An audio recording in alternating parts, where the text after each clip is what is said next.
एक सेकंड रुकिएगा। आवाज आ रही है क्या? जी मैम। हेलो। जी मैम। अभी आ रही है। अभी भी अटक रही है या अभी ठीक है? फिर अटक रही है मैम। ठीक है मैम। अच्छा, फिर से अटक रही है। इसलिए मैं दो डिवाइस से कनेक्ट करके रखी हूँ, बट वो डिवाइस भी नहीं चल रही। एक सेकंड रुकिए, मैं हटा ही देती हूँ उसको। हेलो, अभी आ रही है आवाज अच्छे से? जी मैम। ओके, ठीक है। तो हम आज की क्लास शुरू करते हैं। अपनी कमर गर्दन सीधी करेंगे, दोनों हाथ ज्ञान मुद्रा में, आंखें सहजता से बंद। मेरे साथ साथ 3 बार ओम का उच्चारण। ओ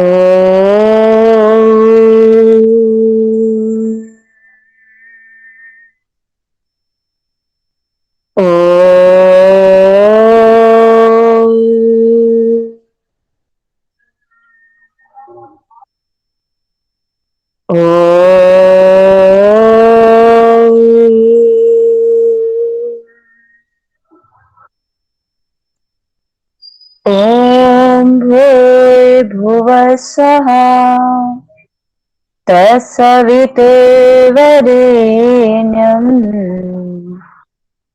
भर्गो देवस्य धीमहि धियो यो नः प्रचोदयात्। Very good.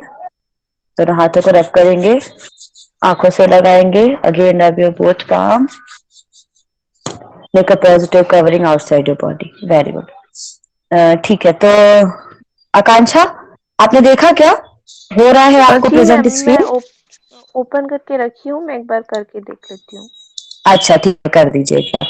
ठीक है, तो जब तक आप लोग मुझे बता दीजिए कितने लोगों को मैंने मैसेज भेजा था, आप लोगों को कितने लोग पढ़कर आए हैं। हाँ, हो रही है screen present. How many of you have read about योग एंड एवरीथिंग? बताइए, मैंने आप लोग को मैसेज करके बोला था, किसने किसने पढ़ा है? Hello, yes ma'am. आवाज तो आ रही ना मेरी? जी मैम। हाँ, तो और कौन पढ़ के आए हैं? बताइए भाई, कौन कौन पढ़ के आए, कौन नहीं पढ़ के आए? जल्दी, आवाज तो आ रही ना मेरी? हाँ या ना में जवाब दीजिए। यस मैम, आ पढ़ रही के है, आए हैं हम तो हाँ, लोग नहीं हैं। पढ़ के आए तो ना। हाँ या ना किसी में तो जवाब दीजिए, मैसेज कर दीजिए आप लोग। आ रही मैम, आवाज आ रही है। मेरा क्वेरी मैम। हाँ हाँ, तो आप पढ़ के आए हैं या नहीं पढ़ के आए, उसका मैसेज बोल दीजिए, हाँ या ना में जवाब दे दीजिए। Yes ma'am. यस, ठीक है। तो बताइए मुझे, आज मैं आदित्य से क्वेश्चन पूछूंगी। आदित्य पिछली क्लास में नहीं थे, ठीक है? आदित्य, मैंने कल की क्लास में क्या पढ़ाया है आपको? एक्चुअल मैम, कल मैं बाहर चला गया था, 2 दिनों से बाहर था, इसीलिए क्लास अटेंड नहीं कर पाया था। हाँ, फिर तो जो भेजे थे जब तक उसमें आ से गए हैं, हाँ बताइए। जो भेजे थे आप, उसमें से थोड़ा सा पढ़ा हूँ मैम, पूरा तो नहीं पढ़ा हूँ। हाँ, क्या पढ़े हैं? जिसमें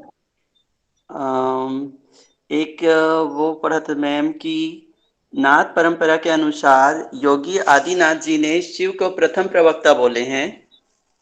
हम्म। और योग के जो ऐतिहासिक विकास क्रम है उसको मतलब पूरा डिटेल से नहीं पढ़ा हूँ, बस देखा था एक बार कि उन्हें 5 हम्म। कालखंडों में डिवाइड किए हैं। हम्म। ठीक फर्स्ट है, है तो 5 कालखंड का नाम बताइए। श्रुतिकाल, हम्म। सूत्रकाल, हम्म। टीका ग्रंथों का काल, भक्ति योग हाँ। और हठ योग के उत्कर्ष काल, और हम्म। आधुनिक काल में। वेरी गुड, ठीक है। इसके बाद मैंने क्या पढ़ाया है वो बताएंगी संगीता महंत जी। संगीता महंत, आप बताइए इसके बाद मैंने क्या पढ़ाया है। जी मैम, कल की क्लास में तो मैं नहीं थी। हाँ, तो मैंने मैसेज इसलिए लिखा डाला है वहां पर, जो बच्चे क्लास नहीं आते हैं वो मैसेज भी देखते होंगे। मैसेज देखा आपने? जी मैम, देखी थी वो। मैं मैम, मैं एक्चुअली इसमें आपने 1 से 11 तक का पढ़ के आइएगा करके जो आपने भेजा था, उसमें जैसे कि हाँ 1.1, 1.2 ऐसा करके दिया था मैम, तो वो मेरे को समझ नहीं आया, बट फिर भी मतलब मैं योग के आधारभूत तत्व वगैरह पढ़ रही हूँ। हाँ, तो क्या पढ़ा आपने बताइए।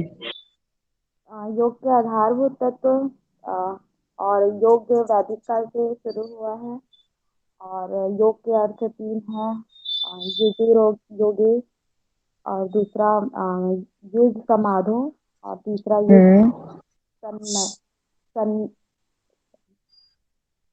संयमनय। संयम ने। ठीक है, वेरी गुड। चलिए, अब मुझे बताएंगी दिव्या। दिव्या आप बताइए नेक्स्ट। नेक्स्ट मैंने क्या पढ़ाया है? दिव्या आवाज आ रही है मेरी? हेलो दिव्या आवाज आ रही है? सुब्रा पटेल आपको आवाज आ रही है मेरी? Hello yes ma'am. भरी। हाँ बताइए।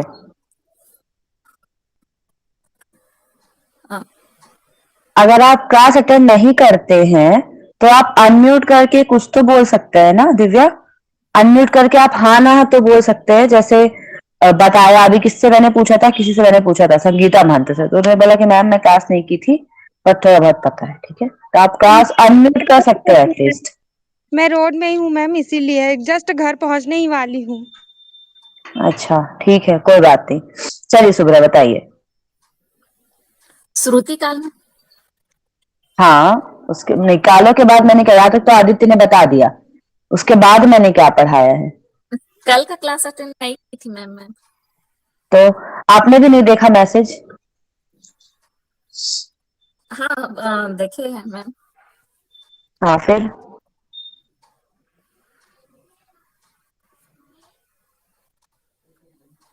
ठीक है, नेक्स्ट अनिमेश आप बताइए।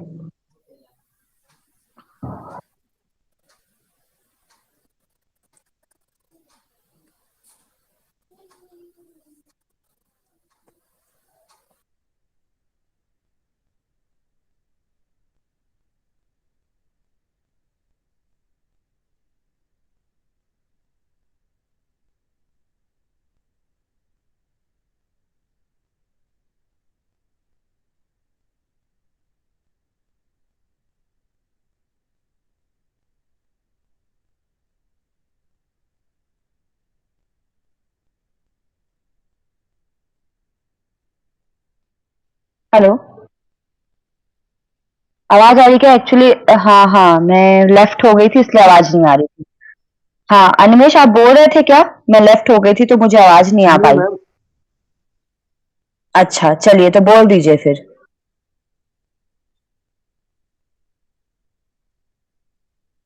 हेलो अभी हाँ ना आगे पीछे कुछ तो आप लोग जवाब दो। अनिमेश आवाज नहीं आ रही है आ रही आपको? मैम, आवाज आ रही। हाँ, तो फिर आप लोग हाँ ना कुछ क्यों नहीं बोलते हैं? जी मैम। मैंने आपको बोला ना क्लास में आवाज आ रही है आ क्या? हाँ रही है मैम, आ रही। हाँ, तो फिर बोलिए फिर। ठीक है, कोई नहीं बोलते, हम क्लास स्टार्ट करते हैं। चलिए आकांक्षा स्लाइड नीचे कर दीजिए। जैसे आपका बिहेवियर क्लास में रहेगा वैसे मेरा भी बिहेवियर क्लास में रहेगा। ठीक है, चलिए। नहीं, आवाज आ रही है मैम आपकी, कंटिन्यू करिए। हाँ नहीं, मेरी आवाज तो आ रही है अनिमेश से मुझे। सवाल आप किए क्या? थे। हाँ, उसने आंसर नहीं दिया ना? ठीक अनिमेश। है, अब क्वेश्चन पूछेगा वो, उसको भी आंसर नहीं मिलेगा। ठीक है। मैम आपने कल योग के विषय में गलत धारणाएं बताए हैं। योग की गलत हाँ धारणाएं, बताइए। भ्रांतियां, और योग की उपयोगिता है, और योग के हम्म लक्ष्य और उसके उद्देश्य को, जिसको बहुत इंपॉर्टेंट बोले थे कि योग के लक्ष्य और उद्देश्य को अच्छे से नगर। ठीक है। चलिए, तो ये मैंने बताया था और मैंने यहीं तक आप लोगों का कंप्लीट करा है। ठीक है, तो यहाँ पर आपका सामने स्क्रीन प्रेजेंट करिए आकांक्षा, आप देखिएगा, उनको पिन कर लीजिए।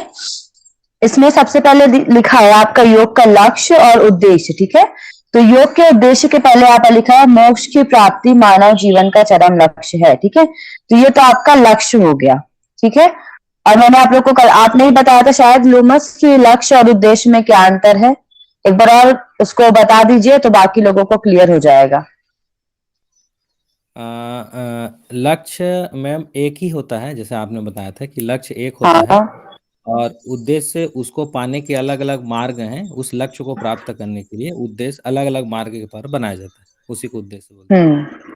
जैसे ठीक है। योग में हमारा मुख्य लक्ष्य हो गया कि मोक्ष की प्राप्ति, और उसके उद्देश्य के लिए हम लोग अलग अलग हठ योग, लय योग, तारतम्य योग, अलग अलग योग के माध्यम से, गीता के माध्यम से उसको प्राप्त।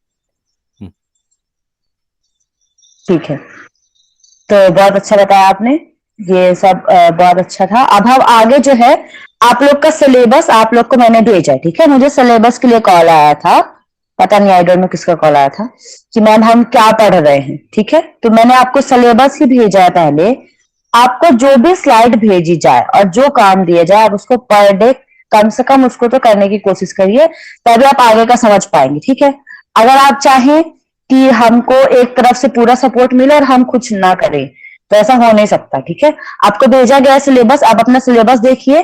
और एक चीज और, जिनका पहला है, ठीक है, कुछ बच्चे ऐसे होंगे जिन्होंने बीएससी या पीजी डिप्लोमा या कुछ भी किया होगा पहले, ठीक है, जिन्होंने योग पढ़ा है, और कुछ ऐसे जो नए बच्चे हैं। ठीक है, तो आप लोग जो नए बच्चे हैं उनको तो भाई सब कुछ नया नया लग रहा होगा, उनको समझ में नहीं आ रहा होगा। ठीक है, उनको समझाना मेरा कर्तव्य है। अब जो बच्चे जो पढ़ चुके हैं वो आते बोलते मैम ये तो बनता है मुझे। अरे भाई, तो हमने जो बैचलर में पढ़ा है वही चीज हम एमएससी में पढ़ रहे हैं, उसको एलेबरेट करके। ठीक है, वही चीजें हैं हमारी सब कुछ, लेकिन हम यहाँ पर थोड़ी चीजों को बड़ा करके पढ़ते हैं। तो आप लोग को जो पढ़ाया जाए, आपका जो भी सिलेबस बनाया गया है वो हाई अथॉरिटी के द्वारा बनाया गया है और आपके लिए इम्पोर्टेंट है, तो प्लीज उसको देखिए और पढ़ने की कोशिश करें। ठीक है, चलिए नेक्स्ट स्लाइड ओपन कर दीजिए। क्या कहते हैं, आकांक्षा। वेरी गुड, वैदिक साहित्य।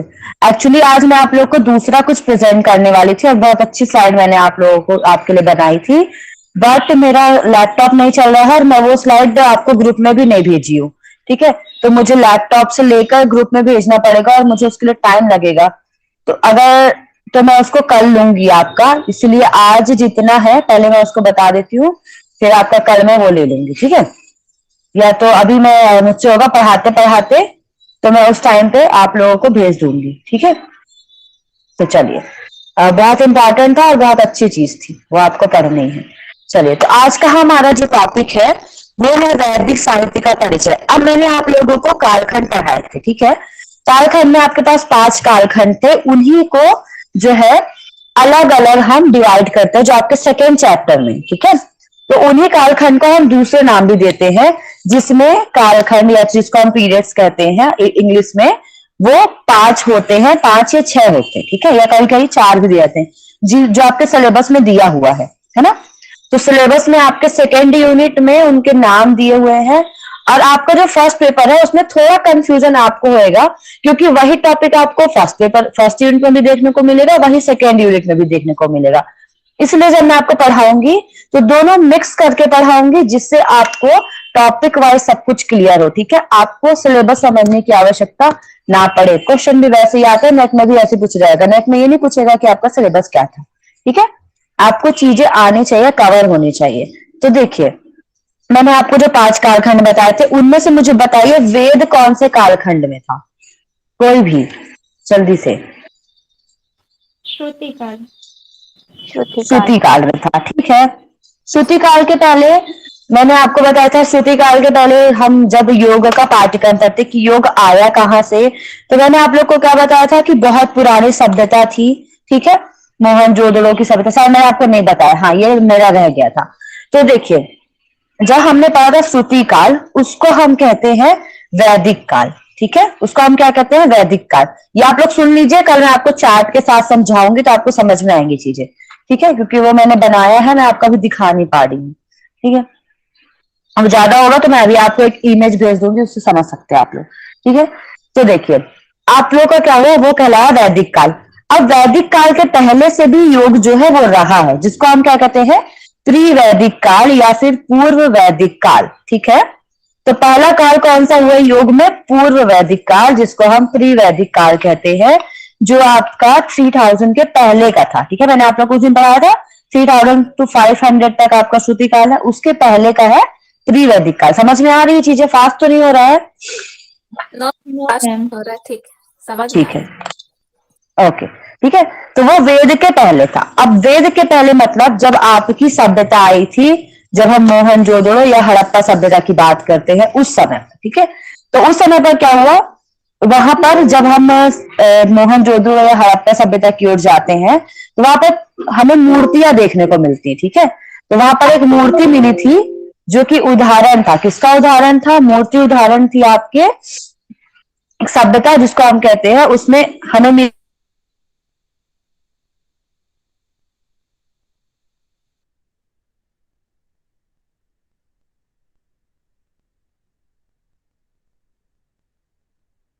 मैम, आपका आवाज नहीं आ रहा।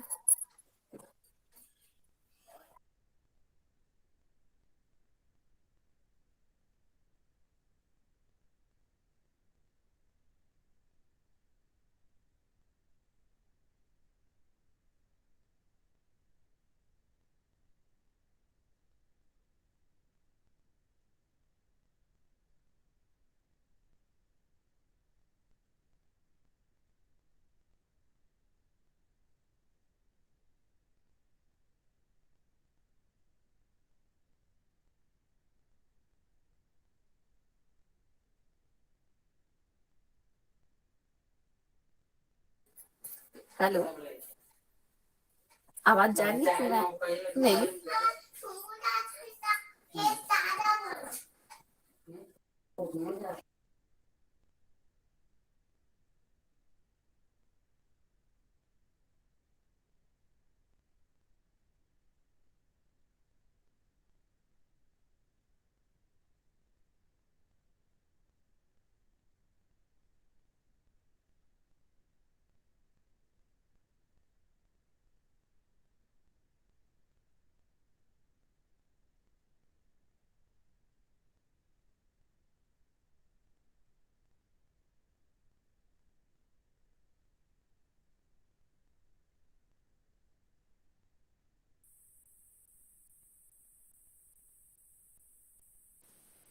Hello ma'am. शायद मैम अभी लेफ्ट होके मैसेज भेज रही है मैं चैट।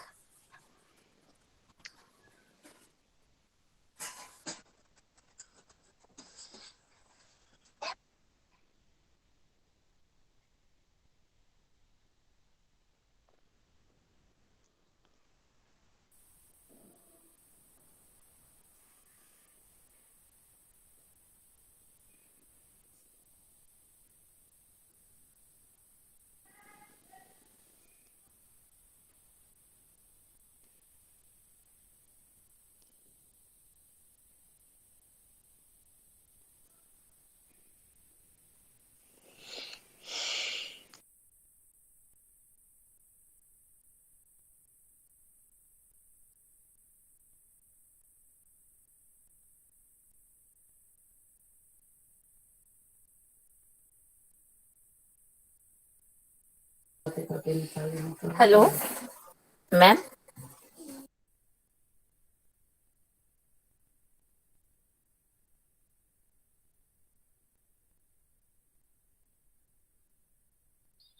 हेलो, हाँ सॉरी, मेरा लेफ्ट हो जाता बार बार, इससे मैं मोबाइल से इसलिए कनेक्ट नहीं करती। आवाज आ रही है मेरी? यस मैम यस आ रही। मैम। चैट भी भेज ओके, ठीक है। दिया है। हाँ, चार भी भेज दी। मैं बोली ना, मैं जब इसलिए मोबाइल से कनेक्ट नहीं करती, जब भी कुछ भेजती हूँ या बैक करती हूँ इसलिए मैं प्रेजेंट नहीं कर पाती स्क्रीन। तो 1-2 महीने में मोबाइल आ जाएगा नया दूसरा, तो आपको अच्छी परेशानी नहीं होगी, ठीक है। चलिए, तो 1-2 महीने मैम? हाँ भाई, तो अभी घूम घाम के आए ना, पैसा ज्यादा खर्च हो गया है तो थोड़ी सी अभी उसके लिए थोड़ा सोचना पड़ता है ना, घर में नहीं बोलती, सेल्फ इंडिपेंडेंट। ठीक है, नहीं आप लोग को गिफ्ट देना तो आप दे सकते हैं, कोई बात नहीं। ठीक बिल्कुल है, मैम, बिल्कुल। चल, हाँ ठीक है, मजाक करी थी। चलिए, तो हम वेद पढ़ रहे थे, तो मैंने आप लोग को पढ़ाया था त्रिवैदिक काल, ठीक है, मतलब वेद के पहले। तो वेद के पहले जो हड़प्पा या मोहनजोदड़ो सभ्यता आई, उस समय पे एक मूर्ति मिली थी, ठीक है, जिसको नर देवता की मूर्ति बोलते हैं। और ये प्रश्न नेट के पेपर में सबसे पहले जब 2017 में हुआ था तब पूछा गया था कि किस देवता की मूर्ति मिली थी और वो कैसी थी। तो नर देवता, ये सब आप लिखते जाइएगा पॉइंट, ठीक है, जो मैं बोल रही हूँ। नर देवता की मूर्ति मिली थी, क्योंकि ये अलग अलग बुक्स में है और आप जब कलेक्ट करेंगे उसको तो आपको बहुत टाइम लगेगा। तो मैंने अलग अलग बुक्स कलेक्ट करके पढ़ा था जब मैं नेट की तैयारी कर थी तब का, ठीक है। नर देवता की मूर्ति मिली थी जो कि त्रिमुखी, ठीक है, 3 मुख थे उनके, और वो किसी न किसी आसन में बैठे थे, इसलिए हम कह सकते हैं कि योग जो है इतना पुराना है, ठीक है। तो त्रिवैद, अभी हमने पढ़ा था कि वैदिक सभ्यता में, लेकिन उसके पहले भी योग था। फिर उसके बाद कौन सी आती है हमारी वैदिक पीरियड, जिसको हम श्रुति काल कहते हैं, जिसके अंतर्गत आता है। तो उस समय पे हमने क्या, मैम अभी आपने बोला मूर्ति के बारे में, उसको थोड़ा और अच्छा से बताया, समझ नहीं पाई मैं। हाँ देखिए, और देखिए क्या हुआ था, जब मैंने आपको बताया प्री-वैदिक, सबसे पहला काल था प्री-वैदिक, जिसको हम बोलते हैं पूर्व वैदिक काल, ठीक है। उस समय पर कौन कौन सी सभ्यता थी, मोहनजोदड़ो, हड़प्पा सभ्यता। उस समय पर क्या हुआ, उस सभ्यता में एक मूर्ति मिली उनको, ठीक है, मतलब जब वो खुदाई वदाई करते थे, क्योंकि वो लोग जनरली क्या जंगलों में रहते थे तो खुदाई करते थे, तो वो खुदाई किए तो उनको एक मूर्ति मिली, ठीक है, जिसको नर देवता की मूर्ति कहा गया। और वो कौन से देवता की थी, पाशुपतिनाथ, ये भी पूछा गया था क्वेश्चन, ठीक है। तो पाशुपतिनाथ की मूर्ति थी नर देवता की, जो कि त्रिमुखी थी। त्रिमुखी मतलब 3 मुख थे उनके, ठीक है। और वो कोई पोस्चर में बैठी थी, कुछ योगा का पोस्चर रहा होगा। तो तब से बोल दिया गया कि भाई योग तब से चला आ रहा है हमारा, ठीक है, तो योग को तब से कंसीडर किया गया है। अब नेक्स्ट बताते हैं, जब हमारा वैदिक काल आता है, तो वैदिक काल में वेद और उपनिषदों के बारे में बताया गया, ठीक है, जिसका परिचय मैं आपको अभी दूंगी। तो देखिए, आपका 2nd चैप्टर में भी वेद और उपनिषद है, और यह 1st चैप्टर में मैं आपको इसलिए पढ़ा दे रही हूँ क्योंकि मैं प्री वैदिक काल के अकॉर्डिंग पढ़ा रही हूँ, ठीक है। तो मैं आपको केवल वेद और उपनिषद यहाँ पर पढ़ाऊंगी, बाकी जो चीजें हैं हमारी वो मैं आपको नेक्स्ट चैप्टर में, आपके नेक्स्ट चैप्टर मतलब 2nd यूनिट में है, उसको पढ़ाऊंगी, ठीक है। तो वेद उपनिषद मैं आपको यहाँ पढ़ा दे रही हूँ थोड़ा बहुत, और एक उपनिषद की एक और पीपीटी है, वो शायद ही डाउनलोड हो जाएगी अगर अभी, तो वो भी मैं आपको भेजती हूँ, तो अभी एक मेरे को लेफ्ट होना पड़ेगा शायद। और जो डायग्राम मैं भेजी हूँ ना आकांक्षा, वो एक एक करके जब मैं बोलूंगी तब आप उसको प्रेजेंट कर दीजिएगा, ठीक है, जो मैंने व्हाट्सएप ग्रुप में भेजा है, ठीक है। अब देखिए, हम वैदिक साहित्य की ओर आते हैं। तो आपको first paper foundation of yoga में सबका इंट्रोडक्शन ही पढ़ना है। आप उसको डीप में पढ़ेंगे जब आप 2nd सेमेस्टर में जाएंगे या आपका सब्जेक्ट होगा, ठीक है। तो इंट्रोडक्शन में क्या बताया, वेद का अर्थ क्या होता है, वेद का अर्थ होता है ज्ञान, ठीक है। विदति, विदति मतलब ज्ञान, वेद ज्ञान के अक्षय कोश है, हमें वहां से ज्ञान की प्राप्ति होती है। अब मनुस्मृति में कहा गया है, वेद अखिलो धर्म मूल है। वेद क्या होता है, समस्त धर्म का मूल माना जाता है, ठीक है। तो ये कुछ कुछ सेंटेंस है, किसमें दिया गया है, मनुस्मृति में दिया गया है, वो चीज आप याद रखिए, ठीक है। तो ये वेद के बारे में इन्होंने लिखा, ठीक है। आप नीचे देखिए, यहाँ पर वेद का पूरा, आप ऊपर वाला पेज जब ऊपर करेंगे तो वहां पर लिखा है, वेद वे हैं जिनके द्वारा सारी विद्याएं जानी जाती हैं या प्राप्त की जाती है। तो वेद मूल है, मतलब वेद क्या है, KG1 क्लास है, वहीं से हम स्टार्ट करते सब कुछ पढ़ना, ठीक है। तो वेद जो है मूल है, वहीं से हम आगे की शिक्षा प्राप्त करते हैं। अगर आप ABCD नहीं पढ़ेंगे तो आप आगे सेंटेंस नहीं बना सकते। वैसे ही वेद हमारे लिए बहुत इंपॉर्टेंट है, समझ में आया इतना? Hello, yes ma'am. अच्छा ओके ठीक है। अब देखिए, नेक्स्ट आता है आपका वेद के बारे में, ये बहुत सारी चीजें लिखी हुई है, ठीक है। वेद इष्ट की प्राप्ति और अनिष्ट के परिहार के अलौकिक उपाय को बताने वाला है। इष्ट की प्राप्ति मतलब जो हम चाहते हैं और जो चीज सही है, ठीक है। अनिष्ट मतलब जो बुरी चीज है उसको हटाने के लिए अलौकिक उपाय बताने वाला है। अलौकिक मतलब लौकिक और अलौकिक 2 चीजें होती है। लौकिक मतलब जो इसी संसार में है, जिससे हम देख सकते हैं। अलौकिक मतलब एक्स्ट्रा, जो हम देख नहीं सकते इस संसार के ऊपर, उच्च लेवल की बात है, ठीक है। तो वो सब चीजें वेद बताता है। सृष्टि के उत्पत्ति के समय धार्मिक, नैतिक, आध्यात्मिक ज्ञान के लिए इसका प्रादुर्भाव हुआ। अब आप लोग सोच रहे होंगे हम इतनी थ्योरी क्यों पढ़ रहे हैं, है ना? ठीक है, सोच रहे हैं कि नहीं सोच रहे, बताइए। नहीं सोच रहे कि सोच रहे हैं भाई? यस मैम, यस मैम, सोच रहे हैं।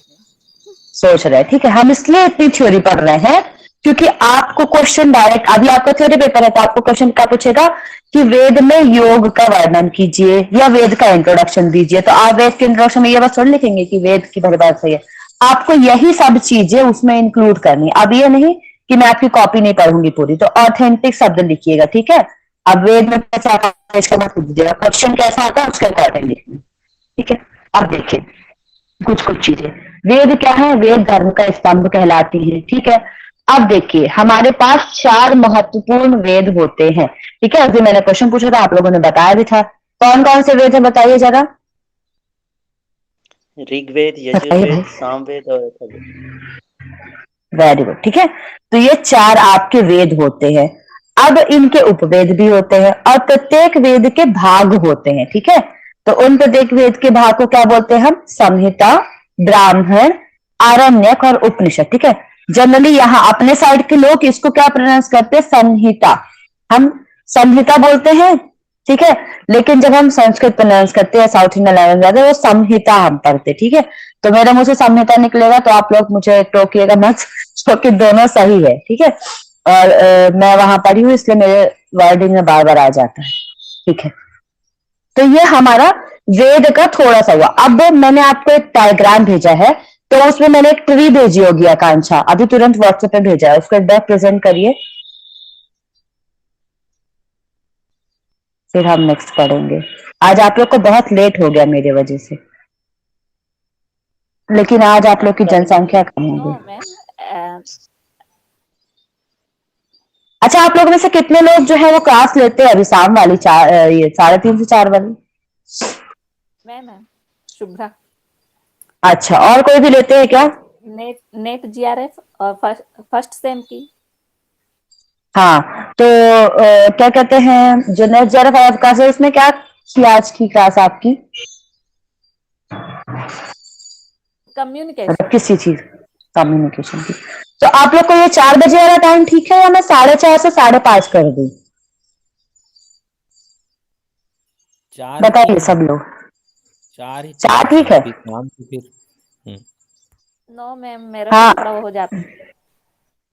हाँ, थोड़ा आपको रहता है, ठीक है। हम 4:10 से, वैसे भी क्लासेस 4:10 से स्टार्ट होती ही है, तो क्योंकि हम ना 4 रखते हैं, ठीक है। 3:30 लेती है मैम, लेकिन ना 15 मिनट लेट ही स्टार्ट होता है, वहाँ छुट्टी भी लेट से है ना, जो पहली क्लास चलते रहती हाँ, है। आकांक्षा पेड़ वाला वो करना, पेड़ वाला जो ट्री था उसको पहले। हाँ, तो 4:10 से हम स्टार्ट कर लेंगे कल की क्लासेस, ठीक है। सब बच्चों के बारे में सोचना चाहिए, ठीक है। जूम कर दीजिए इसको, अगर आप इसको लैंडस्केप में दिखा सकते तो लैंडस्केप कर दीजिए, लैंडस्केप करके जूम कर दीजिए।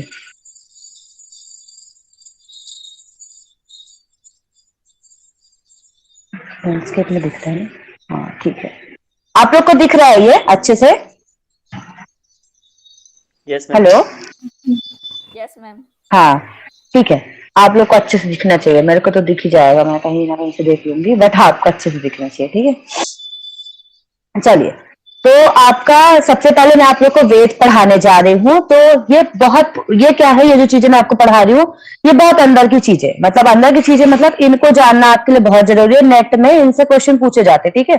तो जनरली हमको नहीं पढ़ाया गया था ये, लेकिन हम चाहेंगे कि आपको पढ़ाया जाए, क्योंकि आपका नेट का एग्जाम, मेरा पर्पस है नेट एग्जाम आपका, ठीक है। आपका सिलेबस तो है ही, सिलेबस के साथ आपकी ये चीजें भी कंप्लीट हो जाए, ठीक है। तो मैं आपको वही पढ़ाऊंगी जो आपके नेट में आएगा, ठीक है। तो देखिए, सबसे पहले हम वेद के बारे में पढ़ने जा रहे हैं, है ना। तो ये नीचे से आप देखना शुरू करेंगे, ठीक है। सबसे नीचे से, ये ट्री को जड़ से, है ना। अब देखिए, जड़ जो है जिसको हम मूल कहते हैं, वेद क्या है, मूल है ना। उसी से ही सब चीजें जो है उसकी उत्पत्ति। तो ये ट्री का नाम क्या है, वैदिक ट्री या वेद का पेड़, ठीक है, कह सकते हैं ना। अब हम इसको समझने की कोशिश करेंगे, ठीक है। तो सबसे पहले देखिए, वेद की उत्पत्ति लिखी हुई है ना।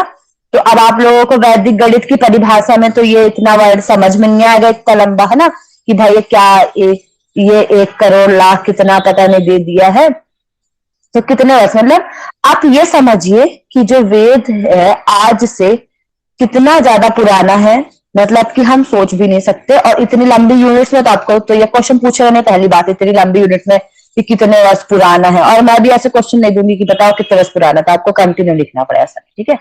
आज की विक्रम संवत से 2067 साल पुराना मानना चाहिए, है ना। आज जो हमारा संवत है उससे इतना पुराना है, मतलब कि हाँ हाँ हाँ बोलिए। आपकी आवाज कट हाँ। गई थी मैम। मेरी आवाज चली गई थी। विक्रम संवत से स्टार्ट कीजिए मैम, कट गया था बीच में। अच्छा ठीक है, तो मतलब ये अगर हमारा जो विक्रम संवत अभी चल रहा है, हमेशा विक्रम संवत क्या होता है आपको पता है? विक्रम संवत और वर्ष में कितना अंतर होता है, कोई मुझे बताएंगे? No, idea ma'am. किसी को पता है? No ma'am. देखिए हमारा वर्ष अभी क्या चल रहा है, 2021 चल रहा है, ठीक है। अब आप लोग आज जाके विक्रम संवत चेक करना, ठीक है। मैंने भी जब मैं 10th क्लास में थी या 12th क्लास में थी तब मैंने पढ़ा था, ठीक है। तो हमारा जो अभी चल रहा है मतलब 2021 या 22 चल रहा है, 22 स्टार्ट हो गया, ठीक है। 22 से 57 आप और ऐड कर दोगे तो वो आपका क्या कहलाता है? विक्रम संवत कहलाता है, ठीक है। ये तो याद है, याद है? हाँ 57, ठीक है। अभी से आप 57 और ऐड कर दोगे तो वो आपका विक्रम संवत कहलाएगा, ठीक है। ठीक है, तो वो आपका विक्रम संवत चलता है। तो वेद में आपको ये नहीं बता रही कि आपको इतना याद करना है, हर टेक्स्ट में अलग अलग टेक्स्ट में वेद की उत्पत्ति अलग अलग दी हुई है, बस आप इतना देखो कि वेद बहुत पुराना है, ठीक है। वेद की 4 संख्या है, ठीक है, 4 उसके भाग है। कौन कौन सा है यहाँ पे लिखा हुआ है, आपका मेंशन है। ऋग्वेद, यजुर्वेद, सामवेद, अथर्ववेद। तो सबसे पहले ऋग्वेद आया था, फिर यजुर्वेद आया था, फिर सामवेद आया था, फिर अथर्ववेद आया था। अब इसमें इसकी मंत्र संख्या दी हुई है, ठीक है। आप ये मंत्र संख्या तो लिख लो, लेकिन मैं आपको दूसरा बताऊंगी, उसमें मंत्र संख्या, मंडल किसमें क्या है वो सब कुछ है, ठीक है। वो मैं आपको एक दिन और बता दूंगी, अभी लास्ट में एंड में, ठीक है। तो देखो इसमें कितना बताया गया है, संख्या लिख लो। आपके नेट एग्जाम में नहीं आएगा लेकिन आपके नॉलेज के लिए होना चाहिए, ठीक है। 10,552, ठीक है। ये है आपका ऋग्वेद का। फिर आता है आपका यजुर्वेद का, ठीक है। तो यजुर्वेद का कितना है? 1975 आपका यजुर्वेद का है। फिर 1875 आपका सामवेद का है। फिर इसके बाद 5977, ठीक है, 5977 यह है आपका अथर्ववेद का, ठीक है। तो वैदिक गणित जिनको पढ़ने आती होगी वो ये संख्या पढ़ लेंगे, है ना। तो आपको ये मंत्र लिख लेने हैं, नहीं लिखना है तो आप दोबारा देख लीजिएगा। अब देखिए 4 वेद है हमारे, इधर साइड आपके लेफ्ट हैंड साइड में लिखा हुआ है ऋग्वेद, ठीक है। तो ऋग्वेद को लाने वाले कौन थे? अंगी ऋषि थे, उन्होंने ऋग्वेद के बारे में बताया। फिर अग्नि ऋषि हम बोल सकते हैं, ठीक है। अग्नि, वायु, आदित्य, अलग अलग टेक्स्ट में अलग अलग दिए हुए हैं। अगर आप किसी और टेक्स्ट में चाहोगे तो उसमें पैर ऋषि या अलग अलग ऋषि बताएंगे, लेकिन हम यहाँ पर दूसरे ऋषि, ये ऋषि भी सही है, ठीक है, जो इसमें दिए हुए हैं। तो आप इनका भी प्रेफरेंस लिख सकते हैं, उनका भी। आपको पता सब कुछ होना चाहिए, ठीक है। तो ऋग्वेद के प्राप्तकर्ता कौन है? अग्नि, जो हम आग होती है ना, ठंड में सब लोग आग तापते होंगे, तो अग्नि ऋषि प्राप्त करता है। इनका विषय क्या था? ज्ञान। तो ऋग्वेद में ज्ञान की बातें की गई हैं, ज्ञान पे चर्चा की गई है, ठीक है। दूसरा होता है यजुर्वेद, ठीक है। यजुर्वेद के प्राप्तकर्ता कौन है? वायु, ठीक है। तो आप इसको कैसे याद कर सकते हो? वायु में या है और यजुर्वेद में भी या है, तो वायु का किसके हो गए? यजुर्वेद के हो गए। अब इनका विषय क्या था? कर्म। तो इस समय पर कर्मकांड, जैसे कि आपका यज्ञ, हवन, ये सब होता था यजुर्वेद के समय पर, ठीक है। फिर आप राइट हैंड साइड में जाओगे तो नीचे आपका दिया है सामवेद, ठीक है।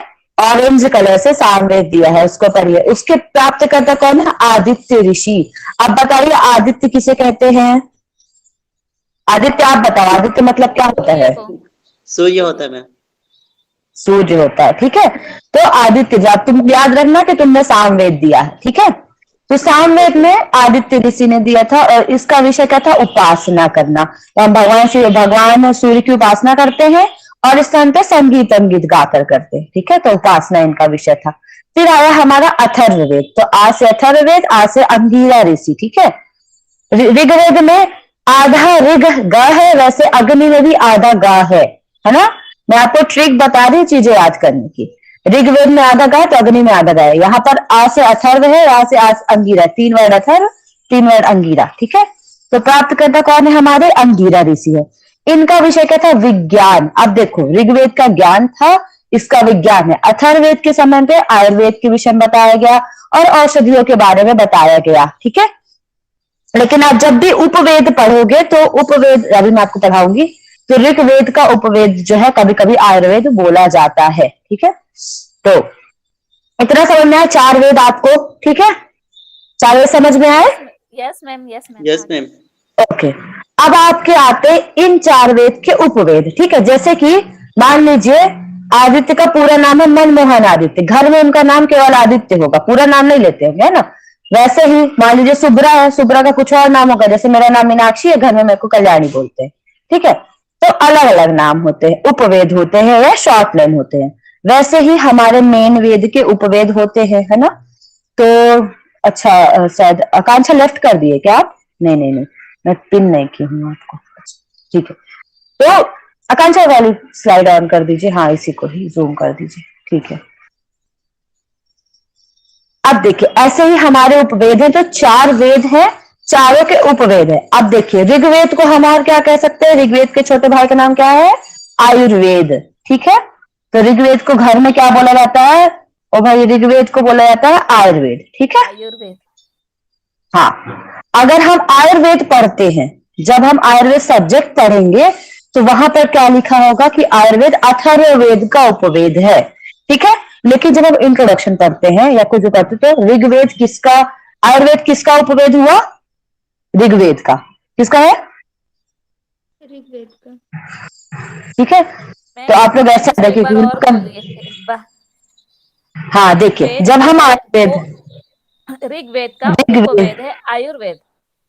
हाँ ऋग्वेद का उपवेद आयुर्वेद है, ठीक है। लेकिन जब आया समझ में? अथर्ववेद का बोले, अथर्ववेद का हाँ, ही उपवेद में। हाँ जब हम पढ़ेंगे आयुर्वेद सब्जेक्ट योग में, है ना, योग एंड आयुर्वेद होता है ना, हाँ हाँ।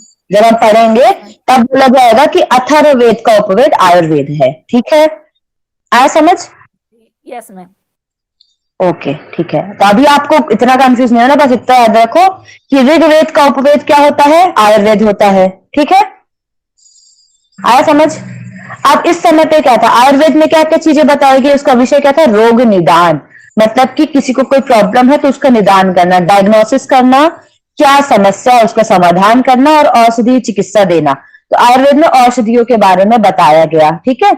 फिर दूसरा है हमारा धनुर्वेद, ठीक है। धनुर्वेद किसका उपवेद होगा? जल्दी बताइए। यजुर्वेद। यजुर्वेद का।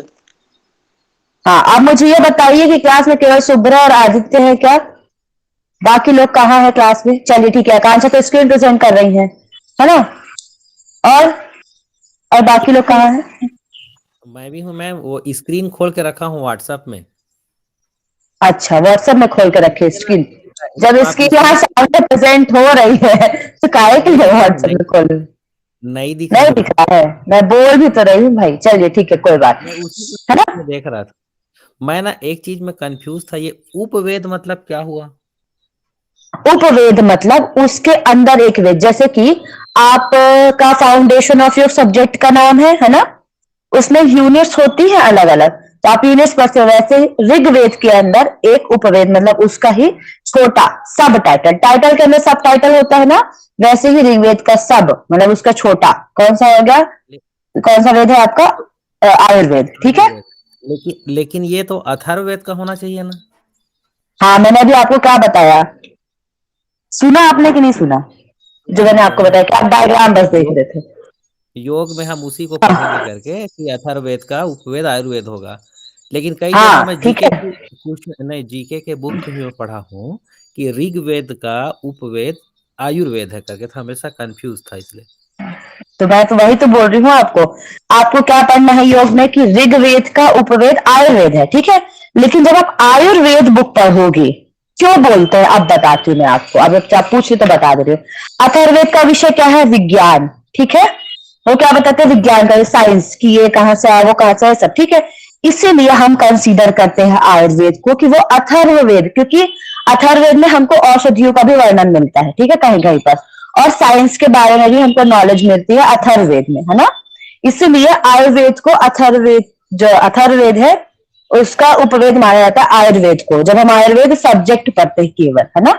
लेकिन जब हम इंट्रोडक्शन पढ़ते हैं तो ये है ना। मैम आया समझ? हाँ, नेट वगैरह का एग्जाम देंगे तो किस प्रकार नेट में ऐसे क्वेश्चन नहीं पूछेगा, ऐसे क्वेश्चन नहीं पूछेगा। जब भी डाउट नहीं होता है तो ऐसे क्वेश्चन नहीं पूछते वो, ठीक है। आपको ये पूछ सकता है सब्जेक्ट क्या है, जैसे आप देखिए यजुर्वेद का क्लियर है कि धनुर्वेद होता है, वो क्वेश्चन आपको पूछ सकता है, ठीक है। लेकिन उसका नहीं पूछेगा, है ना। तो आप इस चीज को ध्यान रखिएगा। ओके, ठीक है, बोलिए आगे। ओके, यस मैम ठीक है। बताइए। अब देखिए यजुर्वेद का जो होता है उपवेद, वो होता है हमारा धनुर्वेद। और हाँ, आज आपकी क्लास 4:30 पे स्टार्ट हुई है तो 5:30 पे खत्म होगी क्लास, ठीक है। कोई दिक्कत तो नहीं है? No ma'am. No ma'am. ठीक है। तो धनुर्वेद है आपका यजुर्वेद का उपवेद, ठीक है। इसमें क्या बताया, इसमें सेना के बारे में, धनुष से याद रखना, धनुष चलाने के बारे में बताया गया, धनुष कैसे चलाते हैं, कैसे उपयोग करते हैं, कितने प्रकार के भाला होते हैं, कितने प्रकार के धनुष होते हैं। तो सेना, हथियार और युद्ध कला के बारे में आपको बताया गया धनुर्वेद में, ठीक है। और धनुर्वेद किसका उपवेद है, ये बताइए, किसका उपवेद है? यजुर्वेद। इसका कहां से हो गया, कौन आएगा भैया हमारे सामने वाले? ठीक है। तो लाइन से जो सीक्वेंस है वेदों का, वही लाइन से सीक्वेंस आपका उपवेद का भी होगा, ठीक है। ऋग्वेद, यजुर्वेद, सामवेद, अथर्ववेद। तो क्या होगा हमारा आयुर्वेद, धनुर्वेद। अब तीसरा आता है गंधर्व, साम, ठीक है। तो आप गंधर्व से याद रखिए, गंधर्व क्या करते हैं, डांस वांस करते हैं। तो साम मतलब संगीत और गंधर्व डांस करने का काम करते हैं। तो गाने बजाने में कौन डांस करते हैं, गंधर्व, ठीक है। तो यहाँ क्या करते थे, गंधर्ववेद का विषय क्या था, गायन, वादन और नर्तन, नृत्य करना, गाना बजाना, ऐसा, ठीक है। कि कितने प्रकार के वाद्य यंत्र होते हैं, कितने प्रकार का नृत्य होता है, ठीक है। ये सब हम गंधर्ववेद में पढ़ते हैं। ये आपका पर्पल कलर में दिया हुआ है, ठीक है, ये सारे उपवेद। 4th नंबर है आपका अर्थवेद। अब देखिए अथर्ववेद का उपवेद यहाँ पर कौन सा बोला गया है, अर्थवेद। इसी का दूसरा नाम है शिल्पवेद, लिख लीजिएगा, ठीक है, जो लिख रहे हो, क्योंकि अलग अलग टेक्स्ट में अलग अलग और भी दिया हुआ है, ठीक है। तो अर्थवेद को शिल्पवेद भी कहते हैं। क्यों बोलते हैं, अर्थ मतलब होता है अर्थ मतलब क्या होता है, जनरली आप नीचे विषय देख के बताइए, व्यापार, धन, संपत्ति। अर्थ मतलब क्या होता है, पैसा। पैसा पैसा, ठीक है। तो जहां पर हमें कैसे व्यापार करना है, कैसे पैसा कमाना है, वो सब बताएगा। शिल्पवेद मतलब जहां पर हम शिल्पकारिता का काम करते थे ना, शिल्प एक तरीके की क्रिएटिविटी, ठीक है, या फिर जहाँ कपड़े वपड़े का, किसी चीज का काम करते, या कुछ हाँ वैसे, हाँ, ठीक है। तो उनसे हमें क्या मिलता है, पैसा मिलता है। तो अथर्ववेद का उपवेद क्या था, अर्थवेद। अब देखिए अथर्ववेद का टॉपिक क्या था, विज्ञान। उसी साइंस के थ्रू हम और चीजें क्या सीख सकते। तो अर्थवेद में व्यापार, धन और संपत्ति के बारे में बताया गया, ठीक है। आया समझ में इतना आपको? तो ये हमारे 4 वेद, 4 उपवेद, ठीक है। अब देखिए मैंने आपको इसके पहले स्लाइड जब मैंने दिखाया था फाउंडेशन ऑफ योग में, तो मैंने बोला था हर वेद के 4 पार्ट होते हैं, संहिता, ब्राह्मण और क्या बताया था, आरण्यक और उपनिषद, ठीक है। संहिता, ब्राह्मण, आरण्यक और उपनिषद। अब मैं आपको ये बताऊंगी ये होते क्या है, ठीक है। आगे चल के जब हम इसमें पढ़ेंगे आगे तो मैं उसमें आपको बताऊंगी ये सब होते क्या है, संहिता, ब्राह्मण। अब देखिए 4 ब्राह्मण ग्रंथ होते हैं मेनली, वैसे तो और भी होते हैं लेकिन 4 ब्राह्मण इन्हीं के अंतर्गत आते हैं। अब देखिए ऋग्वेद का ब्राह्मण, आया समझ में कि हर वेद के 4 भाग होते हैं, इतना तो समझ में आया ना। जैसे हर व्यक्ति के 2 हाथ 2 पैर होते हैं ना, वैसे ही हर वेद के 4 भाग होते हैं, संहिता, ब्राह्मण। मतलब अगर ऋग्वेद का भी ब्राह्मण होगा तो यजुर्वेद का भी ब्राह्मण होगा। ब्राह्मण यहाँ पर पंडित नहीं होता पूजा पाठ कराए, ठीक है। हाँ आदित्य कुछ पूछ रहे हो आप? No ma'am. हाँ ठीक है ना। तो यहाँ पर ब्राह्मण मतलब वो नहीं और जो पूजा पाठ कराए आपका, ठीक है। ब्राह्मण मतलब उसमें आपकी चीजें, मतलब जैसे कर्मकालीन सबकी चीजें जो लिखी गई उसको हम ब्राह्मण कहते हैं, ठीक है। इतना समझ में आया आपको? तो देखिए सब में ब्राह्मण, संहिता और आरण्यक रहते हैं। अब मैं आपको बताती हूँ थोड़ा सा कि संहिता क्या होती है। संहिता होती है जहां पर हमको वेद मंत्र पढ़ने को बोले जाए, ठीक है। ये चीजें आप लिख लो, क्योंकि बहुत बहुत सी जगह पे नहीं लिखा है, और अगर आप पढ़ने बैठोगे तो बहुत डीप में है। तो संहिता में वेद मंत्र बजाए जाते हैं। ब्राह्मण में क्या होता है, वो जो मंत्र होते हैं उनको पढ़ने की पद्धति, उन मंत्र का अनुष्ठान करने की विधि और उसका फल, ठीक है। हमें समझ आया। वेद मंत्र कहाँ बताए जाएंगे, हमारे संहिता में, ठीक है। उसके बाद उसको करा कैसे जाए, उससे क्या फल मिलते हैं, वो होता है ब्राह्मण में। फिर आता है आरण्यक। आरण्यक शब्द से आप क्या समझते हैं, बताइए। जंगल। वन। जंगल, वन, ठीक है। तो क्या हुआ, जब जो मतलब जो हमारे ऋषि मुनि लोग थे, ठीक है, वो क्या किया, उनको सारे बंधनों से छूटना था, तो उससे निकलकर वो क्या किया, आध्यात्म मार्ग की ओर बढ़ गए, और वहां पर जाके वो कहाँ गए, जाके वन में बैठ गए, और वहां पे उन्होंने लिखना शुरू कर दिया। तो जो चीजें वन में लिखी गई हैं उनको हम बोलते हैं आरण्यक, ठीक है। आया समझ में। अब होता है हमारा उपनिषद। तो उपनिषद ये सारे वेद का सार होता है। सार मतलब उसका कंक्लूजन, सबका निचोड़ होता है, ठीक है। उसमें से आपको ब्रह्म ज्ञान, ज्ञान की बातें बताई जाएंगी। तो उपनिषद को हम और क्या बोलते हैं, वेदांत भी कहते हैं, वेदों का अंत। आया समझ इतना कि ये चारों है क्या, ठीक है। आप देखिए इनके नाम, मेन ब्राह्मण कौन कौन से हैं। पहला है आपका ऋग्वेद के ब्राह्मण को बोलते हैं हम शतपथ ब्राह्मण, ठीक है। अब ठीक है, ऋग्वेद के ब्राह्मण का नाम क्या है, शतपथ ब्राह्मण। आपने इस ब्राह्मण का नाम बहुत सुना होगा, ठीक है। फिर आता है हमारा यजुर्वेद। यजुर्वेद के ब्राह्मण को क्या बोलते हैं हम, ऐतरेय ब्राह्मण, ठीक है। फिर आता है हमारा तांडेय ब्राह्मण, ठीक है, 3rd नंबर। फिर आपका गोपथ, तो पहले और लास्ट में पथ है, शतपथ गोपथ, ठीक है। फिर क्या है, सेकंड में ऐतरेय, 3rd में आपका तांडेय। तो ये 4 ब्राह्मण हो गए आपके। अब देखिए, प्रत्येक वेद में उपनिषद होते हैं, मैंने आपको बताया था, है ना। प्रत्येक वेद के अंदर जो है उपनिषद पाए जाते हैं। तो अब हम उपनिषद देखेंगे। स्लाइड ऊपर कर दीजिए आकांक्षा थोड़ा सा। ओके, तो देखिए, जो हमारे 4 वेद हैं उनमें से सब में उपनिषद पाए जाते हैं, मेन, ठीक है ना। तो किसमें कौन सा उपनिषद है ये तो मैं आपको बाद में बताऊंगी, जब हम पढ़ेंगे, अभी एक और चार्ट पढ़ेंगे। 10 उपनिषद होते हैं, इनके नाम देख लीजिए आप। ये आपके योग के सिलेबस में, और नेट में से सबसे ज्यादा क्वेश्चन आपको पतंजलि योग सूत्र, हठ योग प्रदीपिका और उपनिषद से पूछे जाते हैं, ठीक है। तो 10 आपके मेन उपनिषद हैं जो कि शंकराचार्य जी ने दिए हैं, ठीक है। किन्होंने दिए हैं, आदि शंकराचार्य, ठीक है। 10 उपनिषद कौन से, मेन 10 उपनिषद। अब उनके नाम मैं पढ़ूंगी आपको एक बार, ठीक है। नाम याद रखना, ये आपके सिलेबस में है। जिस सीक्वेंस में मैं नाम पढ़ूंगी वही सीक्वेंस में आपके सिलेबस में है, और वही सीक्वेंस में आपको याद करना है। ईशावास्य उपनिषद, कठोपनिषद, सॉरी ईशावाद के बाद केन आएगा, यहाँ पर 3rd में लिखा है, ठीक है। मैं पढ़ देती हूँ और सीक्वेंस से बाद में बता दूंगी। ईशावास्य उपनिषद, फिर आपका आता है कठोपनिषद, केनोपनिषद, प्रश्नोपनिषद, मुंडकोपनिषद, मांडुक्योपनिषद, तैत्तरीयोपनिषद, ऐतरेयोपनिषद, छांदोग्योपनिषद और बृहदारण्यक उपनिषद। ये 10 उपनिषद हैं आपके, ठीक है। अब कौन सा किस वेद से लिया गया है, ये नेक्स्ट एक इमेज है उसमें पता चलेगा। अब देखिए, अब ये जो वेद है उनके 6 उपांग पाए जाते हैं। जैसे मीनाक्षी है, उसके शरीर में 2 हाथ है, 2 पैर है, 2 आंख है, 1 नाक है, 1 मुंह है, 2 कान है। वैसे ही वेद है, उसके भी अंग होते हैं, ठीक है। तो एक तो वेद के अंग होते हैं, एक उपांग होते हैं। तो एक को बोलते हैं हम वेदांग, एक को बोलते हैं वेद के उपांग। आया समझ में। उपांग मतलब उसके और अंदर के अंग, ठीक है। आया समझ में। उपांग और अंग दोनों अलग अलग है। आपको एक जगह बोला जाएगा वेदांग और एक जगह बोला जाएगा उपांग, शास्त्र या दर्शन, ठीक है। तो हमारे जितने भी 6 दर्शन है ना, उनको हम 6 उपांग कहते हैं। थोड़ा स्लाइड ऊपर कर दीजिए आकांक्षा, स्लाइड ऊपर कर दीजिए, मतलब ये डायग्राम को, ठीक है। तो ये देखिए, ये जो 6 उपांग है वो उनकी शाखाएं हम बोल सकते हैं, इनको शास्त्र दर्शन। तो 6 उपांग कौन कौन से, इसमें बिल्कुल कंफ्यूज मत होना, है ना।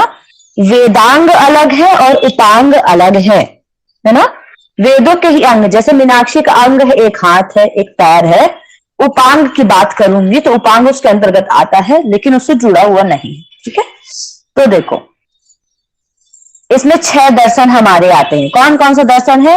योग दर्शन, सांख्य दर्शन, वैशेषिक दर्शन, न्याय दर्शन, वेदांत दर्शन और आपका मीमांसा।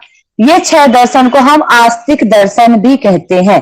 अब आप जब दर्शन पढ़ोगे तो आपको 9 दर्शन पढ़ने हैं। ठीक है, जिनमें से 3 आस्तिक है और 6 आस्तिक है, 3 नास्तिक है। इतना समझ में आ रहा? ज्यादा तो नहीं हो रहा आपको? आवाज क्लियर है? ठीक है। मैं आप ये सोचो कि आपकी ये एक ट्री में ना मैं आपको बहुत सारा योग की चीज समझा दे रही हूँ, है ना, जो आप मैक्सिमम नेट के क्वेश्चन इससे सॉल्व हो जाएंगे आपके। अगर आप जब भी कोई चीज पढ़ो तो यही चीज है कि आप फाउंडेशन में पढ़ोगे ना, उसी को एलाबोरेट करके आपको बार बार पढ़ना और कुछ नहीं। ठीक है, देखिए तो योग दर्शन किसने दिया है? महर्षि पतंजलि ने दिया है। अब इस दर्शन से, जिसको हम बोलते हैं पातंजल योग सूत्र, ठीक है, अब मुझे बताइए पातंजल योग सूत्र किस टाइम पे दिया गया था? कौन से काल में दिया गया है? बताइए। दर्शन काल या सूत्र काल, वेरी गुड। ठीक है, तो ये दर्शन कहलाते हैं क्योंकि दर्शन काल में दिए गए हैं। तो क्या है? योग दर्शन किसने दिया है? महर्षि पतंजलि ने। फिर आता, आप लोग को अगर स्क्रीन नहीं दिख रही है ना, तो आप अपने मोबाइल में जूम कर सकते हो। स्क्रीन पे टच करो और दोनों हाथ से ऐसे जूम कर दो। ठीक है, तो पहला है आपका योग दर्शन, दूसरा है सांख्य दर्शन जिसको महर्षि कपिल ने दिया है, तीसरा दर्शन है आपका वैशेषिक दर्शन जिसको कणाद ने दिया है, फिर आपका चौथा न्याय दर्शन जिसको गौतम ऋषि ने दिया है, फिर आता है आपका वेदांत जिसको व्यास जी ने दिया है, मीमांसा जिसको जैमिनी ने दिया, जैमिनी जी ने। ठीक है, इन सबके नाम भी आपको याद करने हैं, तो चाहे अभी करो चाहे बाद में करो, करना तो पड़ेगा ही। ठीक है, तो ये हो गए आपके 6 उपांग। अब वेद के अंतर्गत उसके 6 अंग पाए जाते हैं जिनको हम बोलते हैं वेदांग। क्या बोलते हैं? जल्दी बताइए। वेदांग। वेदांग। क्या बोलते हैं? और बताओ भाई, लोग की आवाज नहीं आ रही। Very good. और क्या बोलते हैं? वेदांग। वेदांग। ठीक है, तो ये जो वेदांग है वो 6 होते हैं। ठीक है, तो देखिए 4 वेद हुए, 4 उनके उपवेद हुए, 4 उनकी संहिता होंगी, मतलब 4 उनके भाग होंगे, संहिता, ब्राह्मण, आरण्यक और उपनिषद। ठीक है, अब ये हर चारों वेद में पाए जाएंगे। फिर उसके बाद चारों वेद के अंतर्गत आपके 10 उपनिषद होंगे। ठीक है, अब इसके बाद आपके 6 उपांग होंगे, 6 अंग होंगे। ठीक है, 6 अंग का नाम क्या है? शिक्षा। ठीक है, अब मैं आपको ना इनको बताऊंगी।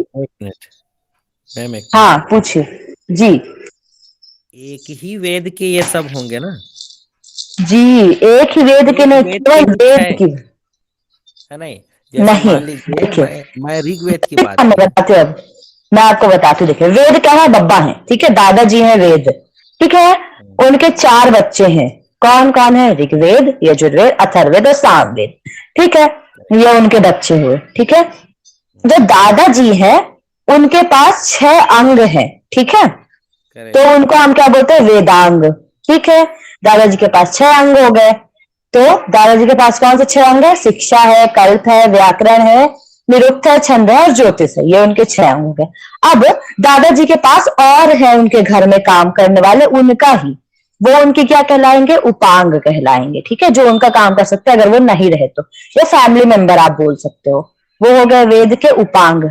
अब दादाजी ने शादी कर ली। ठीक है, तो दादाजी के 4 बच्चे हो गए, ऋग्वेद, यजुर्वेद, सामवेद, अथर्ववेद। अब ऋग्वेद, यजुर्वेद, सामवेद, अथर्ववेद ने क्या किया? दादाजी ने क्या बोला? बेटा मेरे 4 बेटे हैं, तो मैंने चारों के लिए 4 बिल्डिंग बनवा के रखी, आप चारों को शेयर करनी है। ठीक है, तो 4 बिल्डिंग कौन कौन सी है हमारी? संहिता है, ब्राह्मण है, आरण्यक है और कौन सा है लास्ट? उपनिषद। तो ये 4 होटल उन्होंने खिलवा दी। ठीक है, बोले चारों लोग इसमें काम करोगे मिल बांट के, है ना।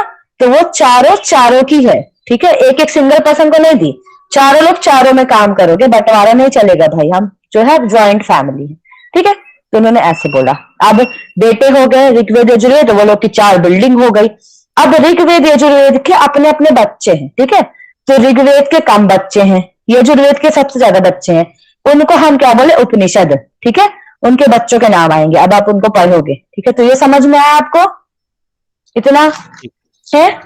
Yes ma'am, yes ma'am. ठीक है, तो देखिए जब हम फैमिली प्लानिंग की बात करते हैं तो सबको समझ में आ जाता है ना। ठीक है, चलो यस मैम। ठीक है। तो नेक्स्ट है आपका, ये आपने 6 पढ़ लिया। 6 आपके हैं कौन कौन से?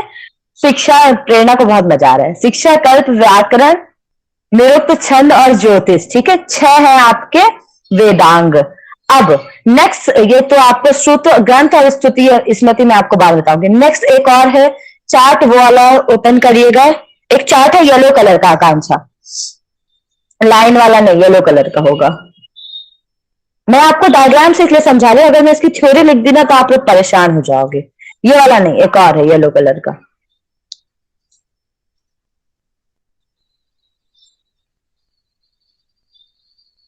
हुआ क्या, डाउनलोड है?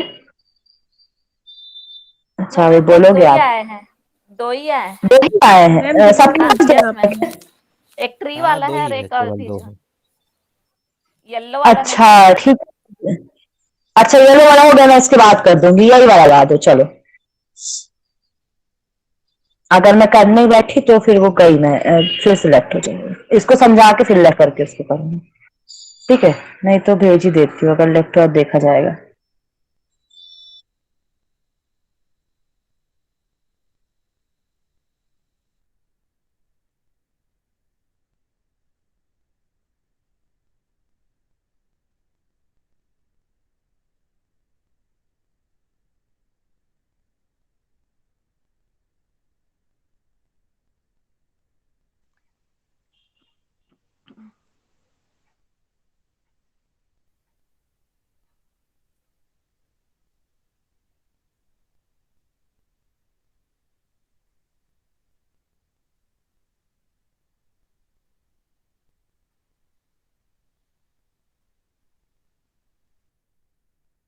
यस मैम, आ गया।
आया क्या आकांक्षा? एक बार शेयर कर दीजिए। यस मैम, आ गया। हाँ, शेयर कर दीजिए।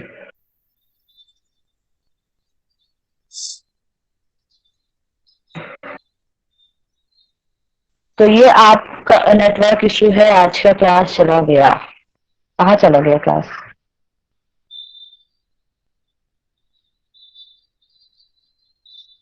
आवाज नहीं आ रही है क्या अभी? आ रही है मैम। आ रही है मैम, आ रही है।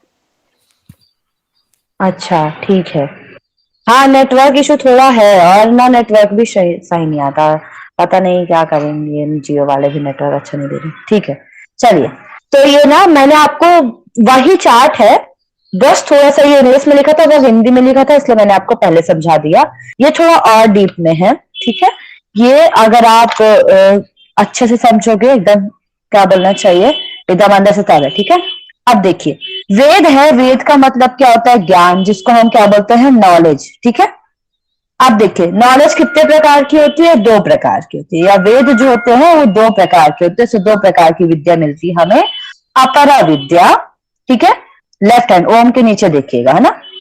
अपरा विद्या, जिसको हम क्या बोलते हैं? इंटेलेक्चुअल, हमारा जो हमें विद्या मिल रही है, जो हमारी बुद्धि को बढ़ा रही है, पर लेकिन वो कब, जब हम अपने मन बस से सोचे, अपनी बुद्धि का इस्तेमाल करें, तब बस। ठीक है।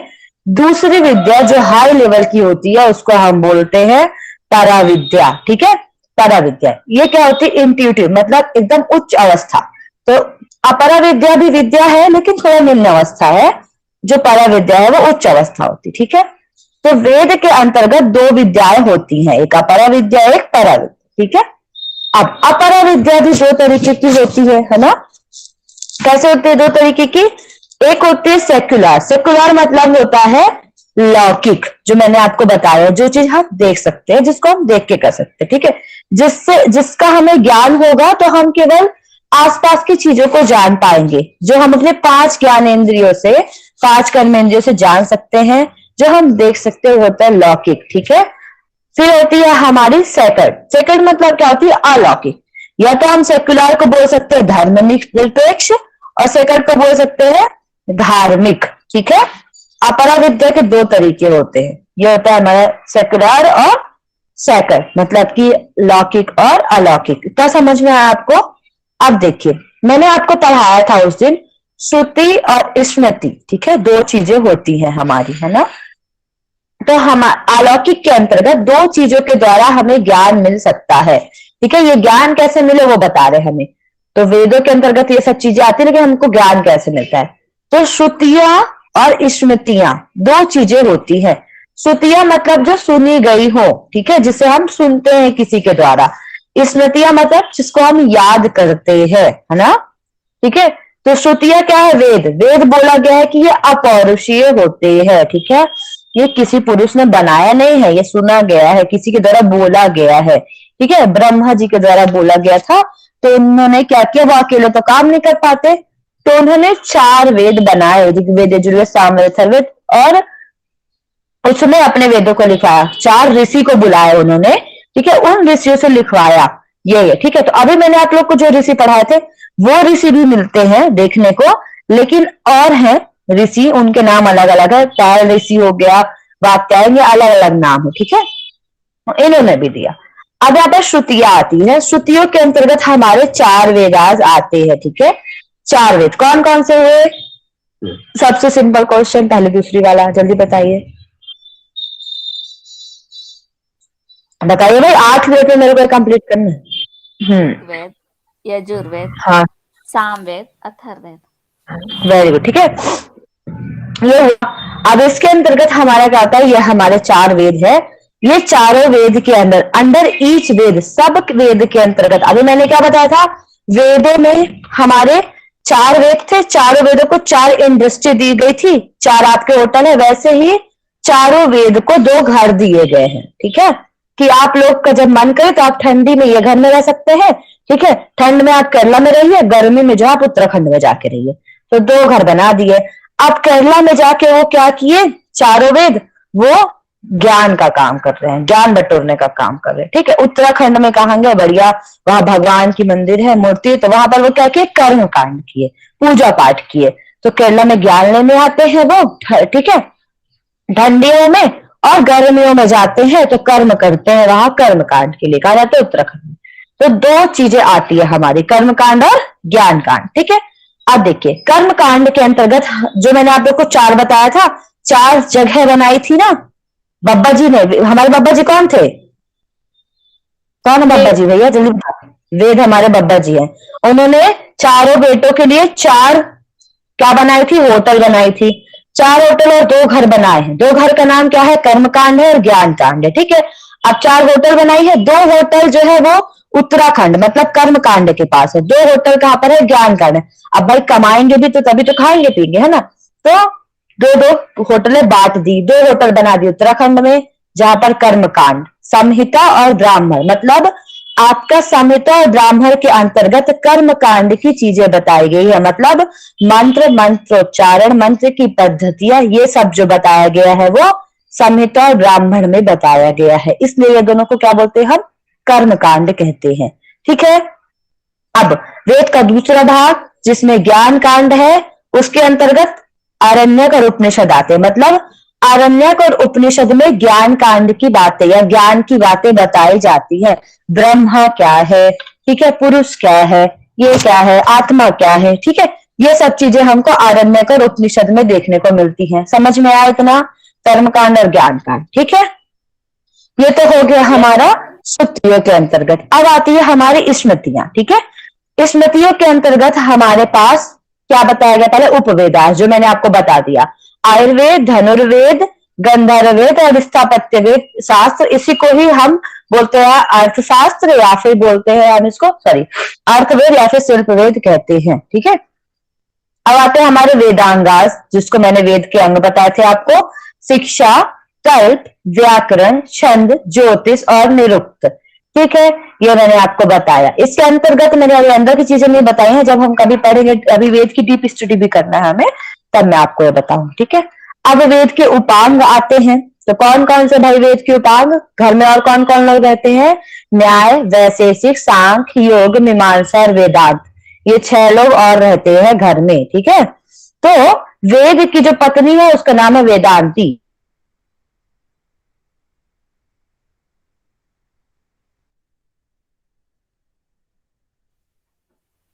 जोड़वा बच्चा है, सीरियस का बड़े बड़े एक चीज रहेगा चाहिए पत्नी है। ये बाकी जो है। अब आते हैं हमारे वेद के उपांग हो गए। अब स्मृतियों में आते हैं हमारे धर्मशास्त्र। कौन कौन से धर्मशास्त्र आते हैं? तो 18 धर्मशास्त्र हैं, ठीक है, जिसमें धर्म की बातें बताई गई हैं। ये आपको मैं बता दे रही, बहुत कम लोग बताते हैं, और बहुत लोग को ये नहीं पता होगा कि मनुस्मृति किसके अंतर्गत आती है, ठीक है। तो मनुस्मृति एक धर्मशास्त्र है जहां धर्म की बातें बताई गई है। तो मनुस्मृति सबसे इंपॉर्टेंट धर्मशास्त्र है। कितने धर्मशास्त्र है? 18। कितने हैं टोटल? हेलो, 18 धर्मशास्त्र है, जिसमें सबसे इंपॉर्टेंट है आपका मनुस्मृति, ठीक है। मनुस्मृति। हाँ, Okay. जो ठीक है, मनुस्मृति है और याज्ञवल्क्य स्मृति, ऐसे करके बहुत सारी स्मृतियां हैं। मैम आपका आवाज कट रहा है बीच बीच में, समझ में नहीं आ रहा। अच्छा, आवाज जा रही है, बहुत कट रही है, एक सेकंड रुकिए जरा। एक कॉल आ गया था एक्चुअली, इस वजह से, ठीक है। अभी है क्या वॉइस? ठीक है यस मैम आ रहा है। ओके, ठीक है। ये तो हो गए हमारे 18 धर्मशास्त्र। वैसे ही होते हैं हमारे पुराण, ठीक है। तो 18 महापुराण होते हैं और 46 उप पुराण होते हैं। तो 18 उनके भी नाम है अलग अलग, मत्स्य पुराण, विष्णु पुराण, गरुड़ पुराण, अग्नि पुराण, ठीक है। ऐसे करके 18 आपके महापुराण होते हैं। अगर आप बोलो तो उसके नाम भी मैं आपको बता दूंगी, नहीं तो इतना ही काफी है। बताइए, लिखना है महापुराण के नाम? लिखना है? No. खोज लोगे? खोज लेंगे नेट में मैम। ठीक है, तो यस मैम। ठीक है, नेट में खोज लेना 18 महापुराण के नाम, ठीक है। बस नाम याद होना चाहिए। अभी तक नेट में नहीं पूछा तो पूछ सकते, क्योंकि पुराण है सब्जेक्ट उसमें नेट में, ठीक है। और आपके इसमें भी 46 उप पुराण होते हैं, ठीक है। उसके बाद होते हैं हमारे इतिहास। तो इतिहास में क्या हो गया आपका? रामायण, महाभारत, ये भी आपको नेट में पढ़ना है, ठीक है। थोड़ा थोड़ा इंट्रो सबका है ना। और इसमें इसके अंतर्गत आपका आता है गीता भी, भागवत गीता महाभारत का ही एक। तो ये आपको समझ में आया? वेद में बहुत सी चीजें, एक ये चार्ट, एक इसके पहले जो वैदिक थी बताई थी वो, ठीक है।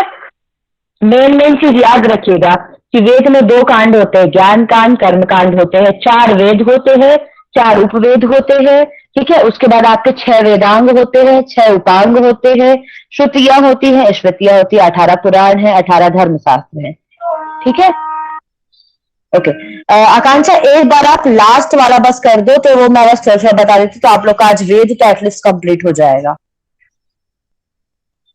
तो आपको ज्यादा लास्ट एक और स्लाइड थी ना, लाइन वाली, आप लोग का वेद कंप्लीट होगा तो आपको बहुत चैन मिल जाएगा, बहुत सारी चीजें कंप्लीट हो गई, आप मान के चलो, ठीक है। चलिए अब देखिए, अब आपका जो वेद है उसके अंतर्गत मैंने आपको कुछ चीजें बता दी, वही चीजें 2-3 बार और लिख दी गई, ठीक है।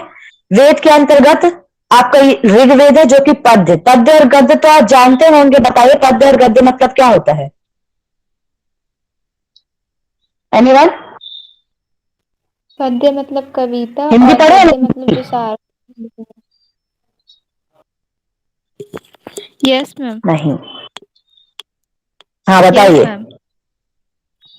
मैम पद्य पद्य जो मतलब कविता के रूप में गद्य होती मतलब है, किसी को गा के, गद्य कहानी। उल्टा बता दूंगा।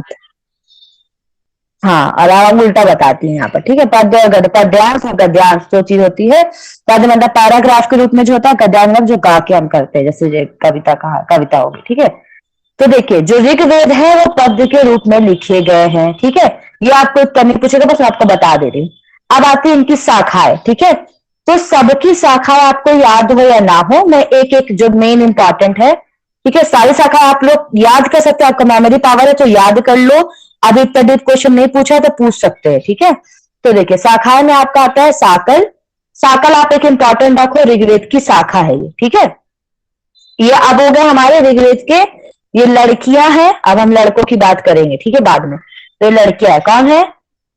साकल हो गया। यजुर्वेद में दो इंपॉर्टेंट है, शुक्ल वेद और कृष्ण। शुक्ल यजुर्वेद और कृष्ण यजुर्वेद, ये यजुर्वेद के दो टाइप है, शुक्ल यजुर्वेद और कृष्ण यजुर्वेद, ये याद रखना, ठीक है। इसमें मोस्ट इंपॉर्टेंट है वाजसनेय, ठीक है। वाजसनेय और कान्व, ये दो इंपॉर्टेंट है इसमें, ठीक है। आपके शुक्ल में वाजसनेय और कान्व, और कृष्ण में आपका इंपॉर्टेंट है काठल मैत्रेय, ठीक है। अब आता है आपका सामवेद, ठीक है। तो सामवेद के अंतर्गत आपका जैमिनीय इंपॉर्टेंट है, ठीक है, ये आपको सुनने को मिलता है, तो जैमिनीय हो गया, ये शाखा याद रखना। अथर्ववेद में आपका सौनक और पिपला दोनों इंपॉर्टेंट, ठीक है। आप लोग को ये कब इंपॉर्टेंट लगेगा? जब आप उपनिषद पढ़ोगे। उपनिषद बहुत इंपॉर्टेंट सब्जेक्ट है, ठीक है। अब आते हैं इनके पुरोहित, ठीक है। तो जो इसमें इनके पुरोहित होते थे, पूजा पाठ कराते थे, तो पुरोहित जो होते हैं, ऋग्वेद के पुरोहित को, ये क्वेश्चन सही जोड़े मिलान में आया था, ठीक है, नेट में। और ऐसे क्वेश्चन आते ही आते हैं जहां पर आपको कोरिलेशन या फिर ऐसे डायग्रामेटिक होता है तो आपको आते हैं। इसलिए मैं आपको बोलती टेबल बनाया करो, ऐसे टेबल बना लो, टेबल दिख रही है ना, ऐसे टेबल आप इतिहास की बनाओगे। वेद में पुरोहित को क्या बोलते हैं हम? होता या फिर होत। को बोलते हैं हम धर्व्यू, ठीक है, या अर्धव्यू, ठीक है। सामवेद के पुरोहित को बोलते हैं हम उद्गता। अथर्ववेद को हम बोलते हैं ब्राह्मण, ठीक। तो ये चार पुरोहित, इनका आप याद ही कर लेना। ऋग्वेद के पुरोहित को होता बोलते हैं, यजुर्वेद के अथर्वयु। हाँ पूछिए। आपका आवाज बहुत कट आवाज चली गई क्या मेरी? सबको कट रही है आवाज? Yes ma'am. जी यस हाँ मैम, मैम। सबको कट रहा है आवाज।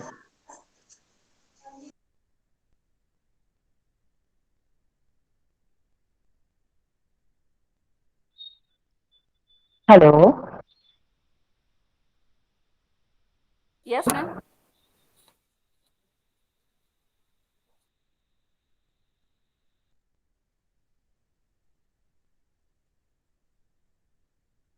आ रही है क्या फर्स्ट में आवाज? कट रही है मैम, अभी भी कट रही है। कंफर्म करिए, ये टेबल कंप्लीट कब? अच्छा, किसी को आ रही, किसी को कट रही? हेलो, अब कंटिन्यू करिए मैम, कंटिन्यू ब्रेक हो करिए। रहा है अभी भी। कट कट के आ रही मैम। है बीच में है, ठीक है, कितनी है जल्दी बताए। नाउ इट इज ओके, दो बता दो। नहीं ओके, अब पूरा ओके हेलो, मैम, कंटिन्यू करिए।